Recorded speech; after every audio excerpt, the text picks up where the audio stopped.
YouTubers. Hey, today I'm going to show you a stick here. It's about a little over an inch at the top, and it's smaller. It's less than 3/4 at the bottom, and it's a fairly straight stick. You see here, and it has a few snags on it here that's going to be ground off. I'll grind that down smooth, ground this down to stick level, pretty well straighten it out, and then I'm going to show you how to preserve the bark on this and how we do that.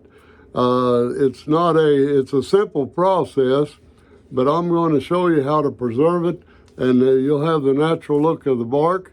And I'm also going to show you an easy way to carve a mushroom on the top of this stick.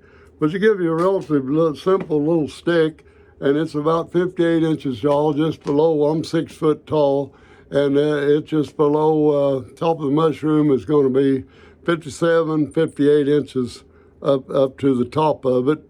And all of my sticks range, my walking sticks are between 55 and 60 inches long for the walking sticks. But all I'm going to have here is a simple little mushroom, which I'm going to show you step by step, easy way to carve a mushroom on top of a small stick like this. Now this sits relatively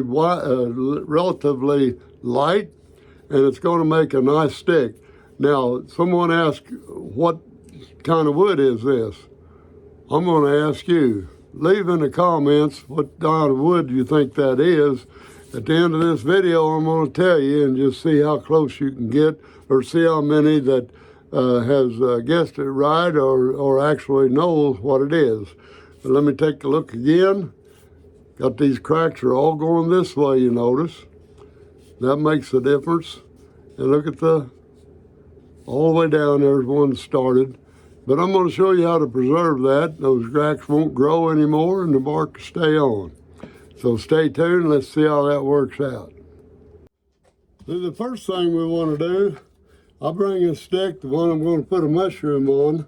I'll bring a stick over to the bandsaw, and I just cut to keep from, now you wouldn't have to do this, you could grind it away, but I'm going to cut just an angle cut around the top of this to remove some of the wood that's around here, just to cut down on the carving that you're having to do. Just get a general pointed shape, and I'm going to show you what to do. Let's just cut it a little bit out here, off the edge like this, and just cut an angle around that.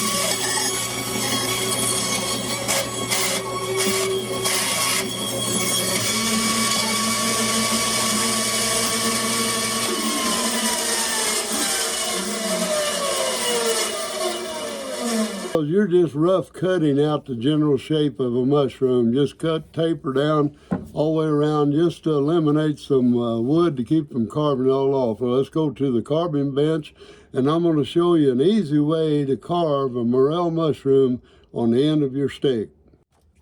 Put this cut saw bit on here, and what I'm going to do is just kind of oval this up just a little bit all the way around. First thing you do is just get down like that and just kind of polish round over the edge and make a cone shape out of this whole thing. Don't have to be symmetrical or anything. Just make a cone shape from here on up. That's what I want to do first.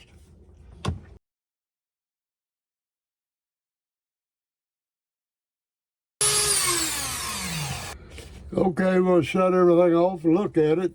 We just kind of knocked off any square edges or any flat. Just kind of cone shape all the way around. It can be very rough. Let's see if I can get it closer and shade it a little bit. See that? Just a cone shape all the way up.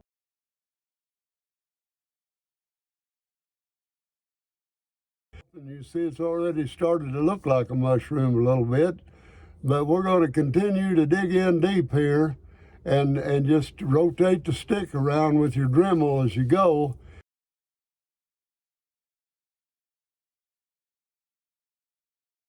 That's going to be about as deep as that's going to be. It leaves that mushroom on top.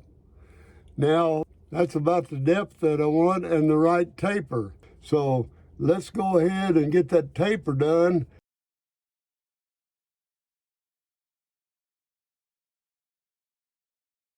That already kind of looks like a mushroom. So we're already doing pretty good in 3 steps. Now step 4 is to get the basic look of the morel mushroom, and I'm going to show you how to do that, and then we'll put the finishing touches on it. And what we'll do, you'll see that I'll take this cuts-all bit or round cone-shaped bit. I just touch this down various spots and get it all the way around and make these holes in it, and we'll show you what I'm talking about.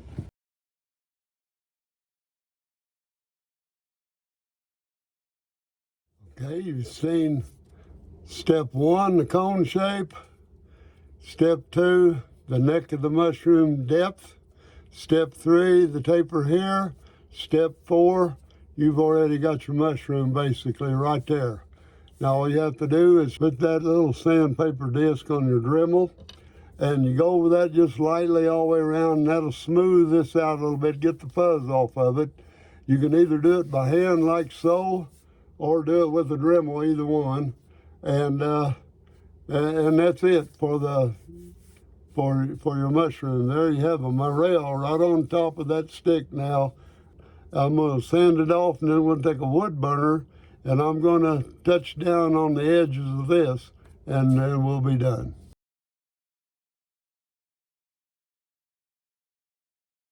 You see how slick that is? I don't know if you can tell, but that stalk on that room now is really slick, and that's the way it's supposed to look, and tapered nice down into the bark, tight all the way around it. And I'll show you how we're going to seal that with the finish. And you see now what we're going to do is that's really done. That's all you have to do, and just put a finish on it, put a clear finish on it now, and you got it. It looks like pretty much like a morel mushroom. What I'm going to do is heat up a wood burner, and you can see I have a little round tip on the end of it, and I just get that a little bit warm, and then I'm going to go to the bottom of each one of these holes and just kind of touch down randomly around the bottom of each one of these little indentations, and I'm going to show you that as much as I can. I'm not going to try to darken the whole bottom. I'm just touching that bottom, right in the bottom of those, and that gives it a little bit more depth and show off right there, which is what you need to make the morel look right. Now we've gotten all the way around there, and just do that till you get the look that you want. And I am just about to that point right there. That's all we want, just what we got. Now let's turn that off. I'll hang this burner up.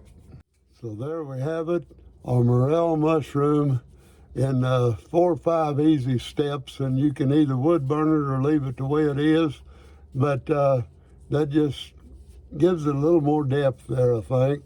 But that looks like a wild mushroom that's just been picked up laying in my hand there.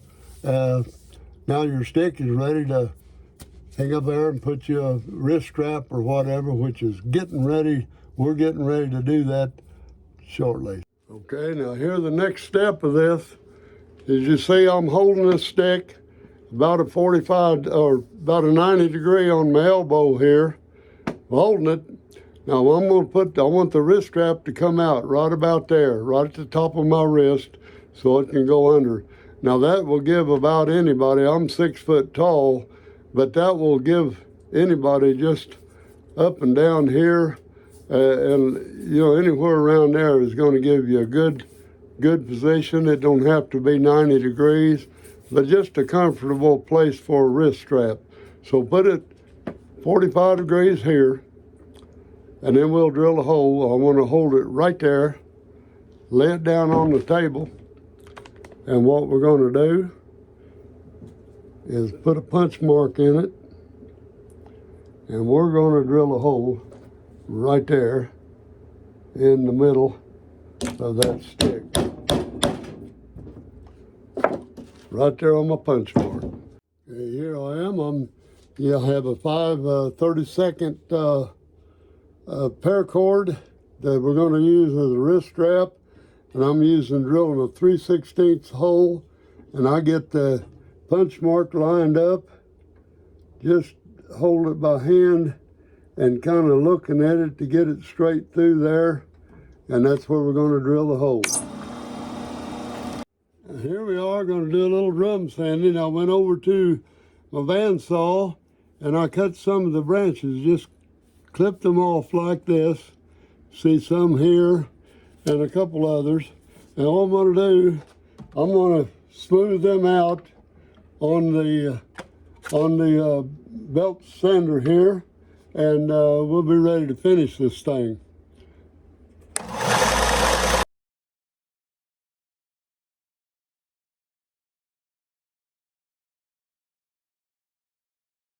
You can see all we want to do here is get that smoothed out where the branches stuck out, just to make it slick all the way down, and that ends up with a smooth stick once we get it done. Let's go back and work on this little mushroom stick just a little bit more. We're getting ready to put the finish on now. We've already done all the grinding, pretty smooth.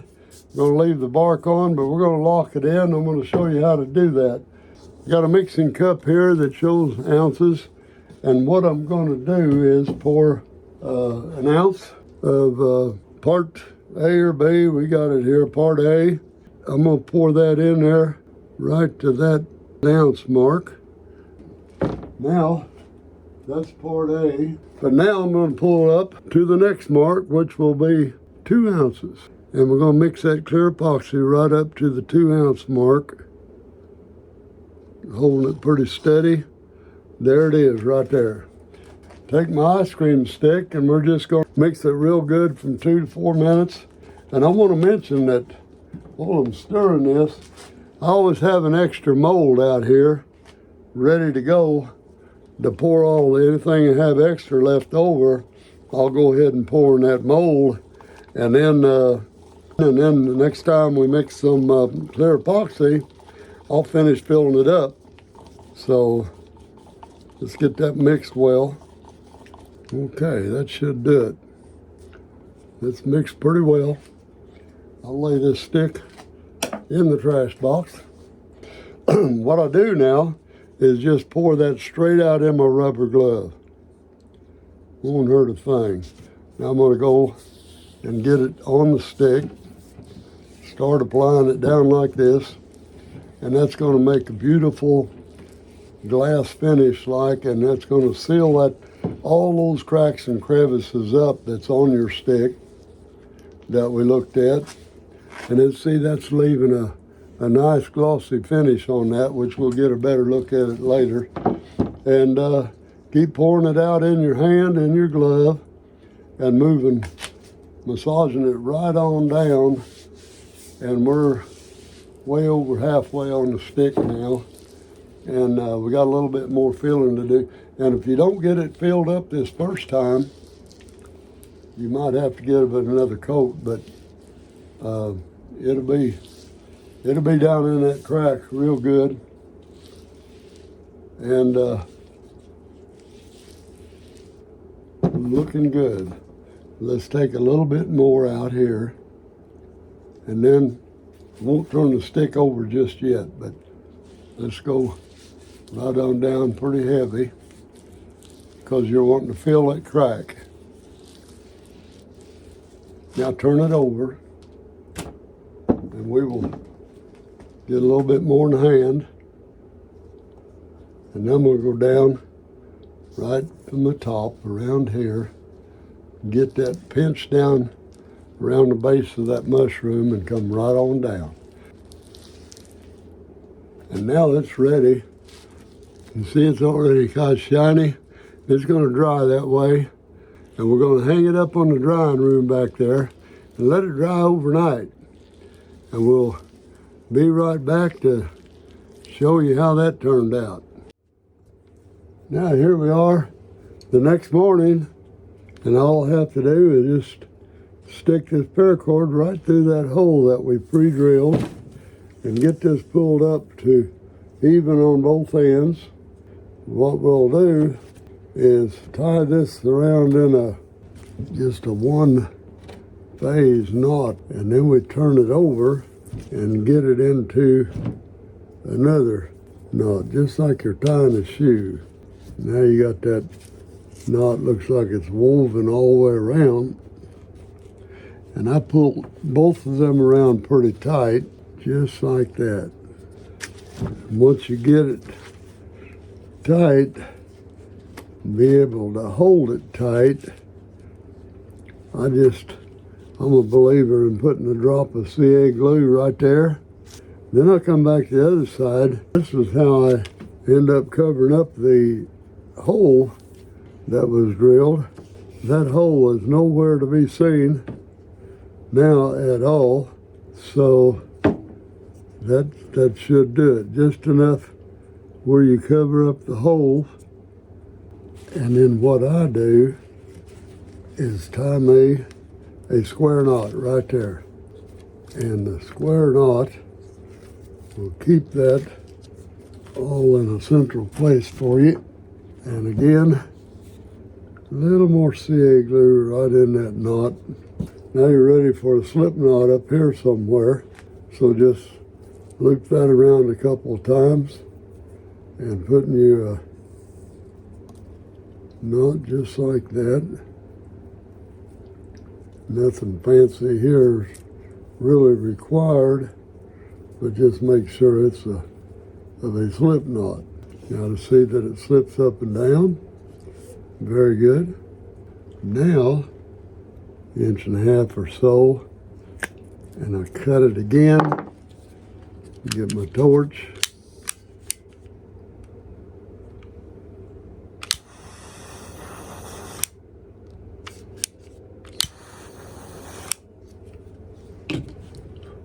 Leave that ball on the end of it. Establish that there. So that's about it. Let's stand it up and kind of do a review on this. Let's take a good look at it. I'll tell you what, anybody that hunts morels all over from Ohio all through the Midwest, west and east of the Mississippi, you're going to find these morels plentiful in the hills and probably many other parts of the United States. And also said, leave it in the comments about what you think that this type of wood is. It'll be open for discussion, but I do believe it's honey locust, and I hope it's what you thought it was, but if it's not, let me know again in the comments. Now, the bark is on this stick, and it's there to stay. And you see how lovely it comes out where the branches came out. I just kind of sanded them off a little, and you can still see the vertical cracks. It's the way the bark does, even on the growing trees. Now, the wrist strap, we just grab hold of that at the other arm, and we got that wrist strap really secure. It'll slide right back up and out of there if you want. Makes a good hanger too. Hang it on a hook at home when you get ready, or the barn, or whatever you want to do. This one's 58 inches, something like that. If someone shorter wants it a little shorter, well, that's fine. And they easily cut off and slip your rubber tip right over there, any tip you want. But I don't put tips on any of mine, so I leave them a little bit long. So people cut all the way from 1 inch to 10 inches off of them. They still have a nice stick here, and I'll leave it long enough where you can do that. So there you have it. And if you like this video, now's the time to give me a thumbs up there. It sure helps the channel, and what really helps out, if you'll subscribe and leave a comment. Let me know what you think. Especially tell me what kind of tree or a branch you think this come off of. You can tell, I know the experts out there can tell by the bark on it, but it's pretty slick. Anyway, all I can say now is I'll see you in the next video.